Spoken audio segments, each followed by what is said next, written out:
Hello friends, I am Dr. Kalpana for NEET Biology. The topic I am taking today is nucleotide. हम जानते हैं nucleic acid polymers होते हैं। इसमें कोई कुछ मॉलिक्यूल्स जो बार बार रिपीट होते हैं और जो रिपीटिंग यूनिट्स हैं उनको हम मोनोमर कहते हैं। यहाँ पर न्यूक्लिक एसिड केस में चाहे वो डीएनए हो या आरएनए हो, जो रिपीटिंग यूनिट्स होती हैं वो क्या हो कहलाती हैं? न्यूक्लियोटाइड। एक न्यूक्लियोटाइड में एक तो शुगर मॉलिक्यूल होता है जो डीएनए के केस में डीऑक्सीराइबोज शुगर होता है और आरएनए में राइबोज शुगर होता है। उसके बाद ये जुड़ा रहता है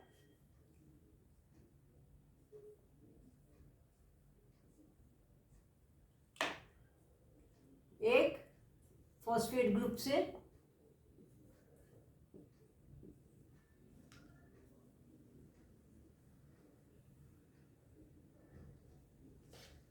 इस तरह से ये चेन, ये इसका बैकबोन हो जाता, बैकबोन है न्यूक्लिक एसिड की। और यहाँ पर इसमें जो है शुगर से जो है नाइट्रोजनस बेस जुड़े रहते हैं, जो प्यूरिन्स हो सकते हैं या पिरिमिडीन्स हो सकते हैं। नाइट्रोजनस बेसिस हम पहले ही पढ़ चुके हैं। और ये जो बॉन्ड है शुगर और नाइट्रोजनस बेस के बीच में, ये जो है ये है beta and glycosidic linkage. Sugar molecule जो है उसके फर्स्ट कार्बन से, और यदि ये पिरिमिडीन है उसके फर्स्ट कार्बन से जुड़ी रहेगी।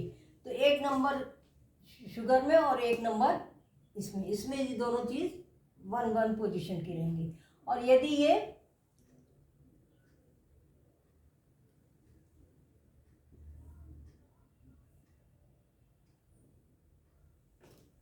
पिरिमिडीन है और यदि प्यूरिन है तो शुगर का 1 नंबर कार्बन और इसका 9 नंबर कार्बन से ये बॉन्ड बनता है beta and glycosidic linkage. Glycosidic linkage जब भी शुगर होता है, शुगर किसी मॉलिक्यूल से जुड़ता है तो उसको हम ग्लाइकोसाइडिक लिंकेज कहते हैं। एन क्योंकि ये नाइट्रोजनस बेस के नाइट्रोजन से जुड़ेगा, एटम से जुड़ेगा। और बीटा क्योंकि शुगर का जो ये बॉन्ड बनता है ये शुगर के ऊपर, लेवल के ऊपर बनता है, लेवल होता है इसके ऊपर बनता है, इसलिए ग्लाइकोसाइडिक लिंकेज कहते हैं इसको। इस तरह से ये रिपीटिंग यूनिट्स होते हैं। हम इसमें देख रहे हैं रिपीट हो रहा है। क्या चीज़ रिपीट हो रहा है इसमें? ये इतना पार्ट इसमें बार बार रिपीट हो रहा है। तो ये रिपीटिंग यूनिट जो है ये क्या होती हैं? मोनोमर होती हैं, जो न्यूक्लिक एसिड के केस में क्या है? न्यूक्लियोटाइड। तो एक न्यूक्लियोटाइड यदि इस तरह की ये मिलके पॉलीन्यूक्लियोटाइड चेन बनाएंगे, यदि एक ही चेन होगी तब ये आरएनए में होता है, और यदि 2 चेन होंगी और फिर वो कॉइल हो जाती हैं, हाइड्रोजन बॉन्ड बनते हैं, तब वो डीएनए होता है। हम यहाँ पर केवल क्या पढ़ रहे हैं? एक न्यूक्लियोटाइड के बारे में। ये न्यूक्लियोटाइड हो गया। इसमें क्या आ गया? एक शुगर मॉलिक्यूल और डीऑक्सीराइबोज डीएनए में और राइबोज शुगर आरएनए में, और वो एक साइड में जुड़ेगी ये नाइट्रोजनस बेस से और एक साइड जुड़ेगा ये फॉस्फेट से। तो ये ग्लाइकोसाइडिक लिंकेज शुगर और नाइट्रोजनस बेस मिलके न्यूक्लियोसाइड बनाते हैं, जिस पे पूरा वीडियो मैंने बनाया हुआ है, देख सकते हैं आप वहाँ पर। इस लिंकेज को हम यहाँ नहीं पढ़ेंगे। हम यहाँ पे कौन सा पढ़ेंगे? हम यहाँ पे पढ़ेंगे शुगर और फॉस्फेट के बीच में जो बॉन्ड बन रहा है वो कैसे बन रहा है। तो अब ये बन जाएगा, इधर तो ये बन गया नाइट्रोजनस बेस से, और उधर ये हो गया बीटा ग्लाइकोसाइडिक लिंकेज, और ये हो गया लिंकेज जिसको हम अभी पढ़ेंगे शुगर और फॉस्फेट के बीच में। ये जो है ईस्टर बॉन्ड होता है, तो इसलिए यहाँ ये मिलके क्या बन गया? न्यूक्लियोटाइड। तो मोनोमर है ये न्यूक्लियोटाइड। इसमें क्या होता है? ये शुगर है, शुगर का मॉलिक्यूल हम बना लें, डीएनए में डीऑक्सीराइबोज, और इस तरह से 1 2 3 4 और 5।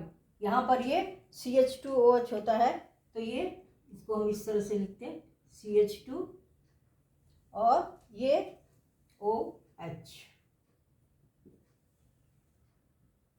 ये हो गया। अब यहाँ पर सब जगह क्या होगा, HOH होता है, यहाँ पर ये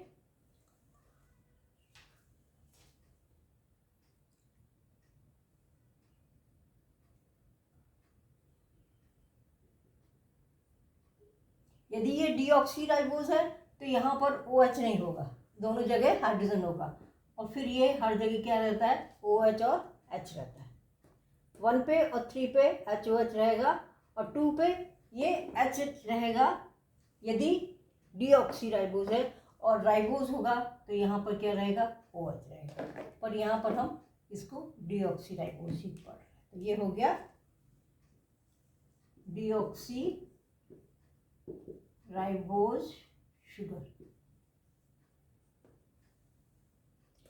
1 नंबर से यहाँ पर क्या जुड़ जाएगा, नाइट्रोजन बेस, प्यूरीन या पिरिमिडीन, और वो यहाँ के 1 नंबर कार्बन से जुड़ेगा। यदि प्यूरीन है तो 9 नंबर नाइट्रोजन से, और यदि पिरिमिडीन है तो नाइट्रोजन प्रेजेंट एट नंबर 1, वो हम पढ़ चुके हैं by beta and glycosidic linkage से, उसको हम यहाँ नहीं पढ़ेंगे। हम यहाँ देखेंगे कि फॉस्फेट ग्रुप इसमें कैसे जुड़ेगा, और वो लिंकेज जो है इससे होगा। ये कौन सा है, 5 नंबर कार्बन,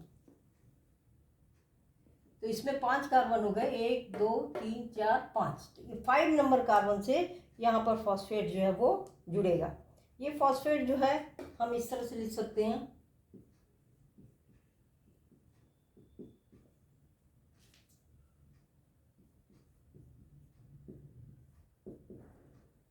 ये फॉस्फेट ग्रुप हो गया, फॉस्फोरिक एसिड है। फॉस्फेट ग्रुप जुड़ेगा तो क्या होगा, ये इसका H और इसका OH ये मिलके क्या कर देगा, H2O निकल जाएगा। शुगर में से OH attach with carbon number 5 और फॉस्फोरिक एसिड का H ये मिलेगा, और यहाँ से ये H2O निकल जाएगा। जब यह H2O निकल जाएगा तो ये क्या होगा, ये O डायरेक्ट इस कार्बन नंबर 5 से जुड़ जाएगा। तो जब ये बाद में बनेगा तो ये इस तरह से हो जाएगा।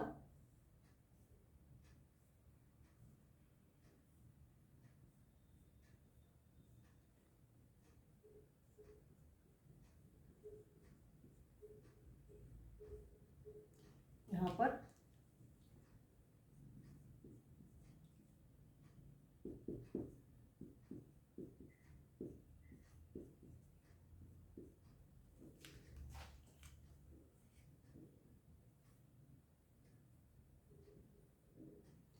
ये 1 2 3 4 और 5, ये जो बॉन्ड बन गया कैसे बना, OH from carbon 6 of deoxyribose sugar और H फ्रॉम फॉस्फोरिक एसिड, ये जो है ये है फॉस्फोरिक एसिड।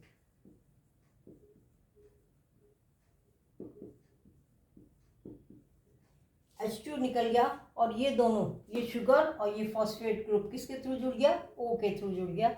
ये जो बॉन्ड होता है ये होता है फॉस्फोईस्टर लिंकेज, ये हो गया।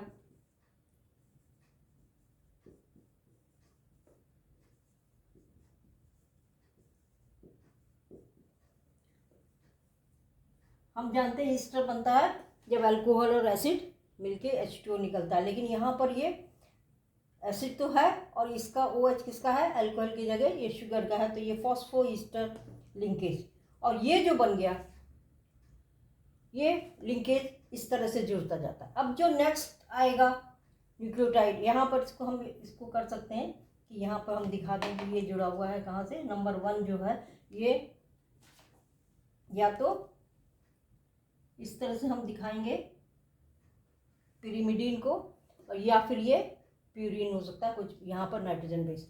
तो शुगर में 1 नंबर से जुड़ जाएगा नाइट्रोजन बेस और 5 नंबर से जुड़ जाएगा फॉस्फेट। तो इस तरह से ये phosphate sugar phosphate sugar phosphate sugar जुड़ता जाएगा, और ये शुगर से इधर नाइट्रोजन बेस जुड़ता जाएगा।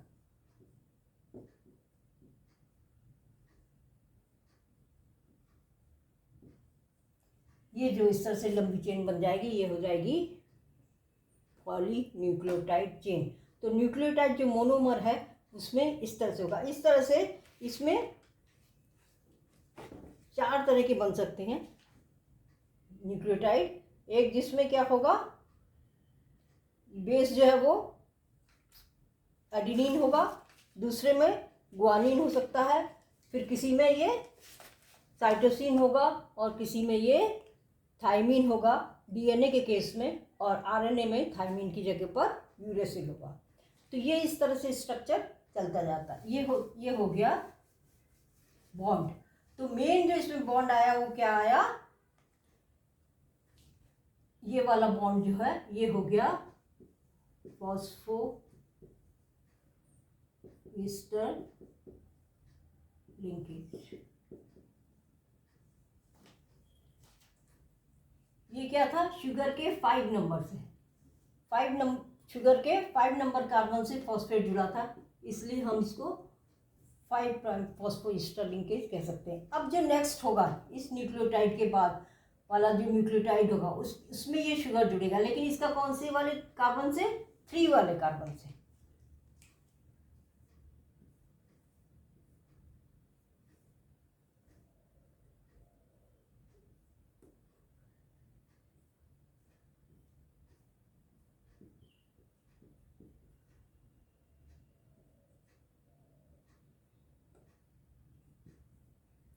ये जो है 1 2 3 4 एंड 5, तो ये फॉस्फेट तो जुड़ा इस वाले कार्बन से। अब जो नेक्स्ट न्यूक्लियोटाइड का फॉस्फेट आएगा वो किससे जुड़ेगा, वो यहाँ से, ये वाला OH जो है वो फॉस्फेट के H से जुड़ेगा। कौन से नंबर का, 3 का। तो ये 3 वाला इससे जुड़ेगा, और फिर इधर इस साइड में ये किससे जुड़ेगा, 5 से और 3 से। तो हर एक शुगर में एक 5 नंबर कार्बन होगा और एक 3 नंबर कार्बन होगा, जो कि न्यूक्लियोटाइड के बीच में बॉन्ड बनाएगा, फॉस्फोईस्टर बॉन्ड। तो इस तरह से दोनों बनते जाएंगे। तो ये वाला तो कहलाएगा 3 फॉस्फोईस्टर बॉन्ड, और ये वाला कहलाएगा 5 फॉस्फोईस्टर बॉन्ड। तो ये हो गया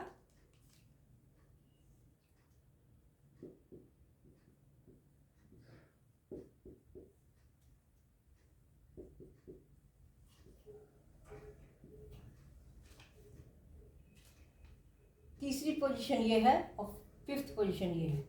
इस तरफ तो फॉस्फेट से जुड़ेगा कार्बन नंबर 5, और इस तरफ फॉस्फेट से जुड़ेगा कार्बन नंबर 3। इस तरह से ये 5 3 5 3 चलता रहेगा।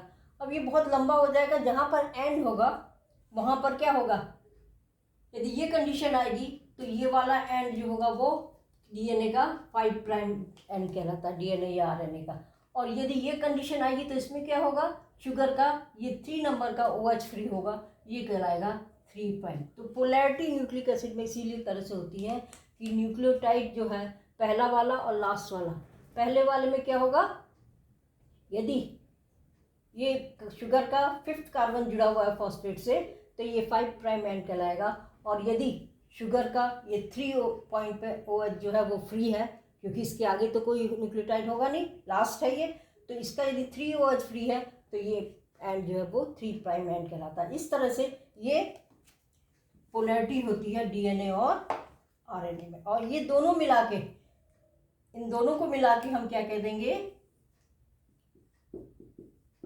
फॉस्फो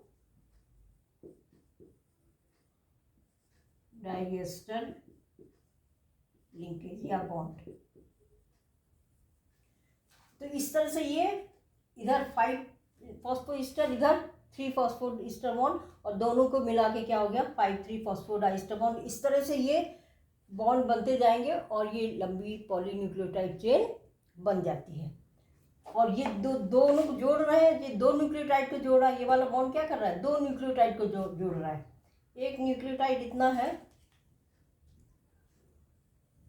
और एक न्यूक्लियोटाइड ये है, इसको 2 बॉन्ड जोड़ रहे हैं, एक ये वाला और एक ये वाला। ये वाला तो है, ये वाला है 5 फॉस्फोईस्टर लिंकेज और ये वाला है 3 फॉस्फोईस्टर लिंकेज। तो इस तरह से क्या बन गया, 2 न्यूक्लियोटाइड जुड़ गए जिसको हम डाई न्यूक्लियोटाइड कहते हैं। ये डाई न्यूक्लियोटाइड बनने के लिए क्या चाहिए, 5,3 फॉस्फोडाइस्टर लिंकेज। इस तरह से कंटिन्यूस चलता जाएगा।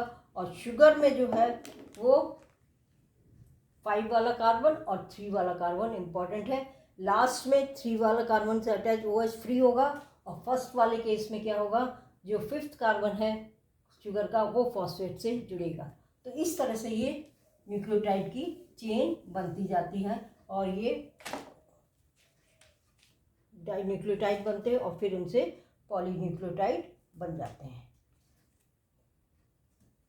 अच्छा, समझ में आ गया हो तो लाइक कीजिए, शेयर कीजिए और चैनल को सब्सक्राइब कीजिए। Thank you.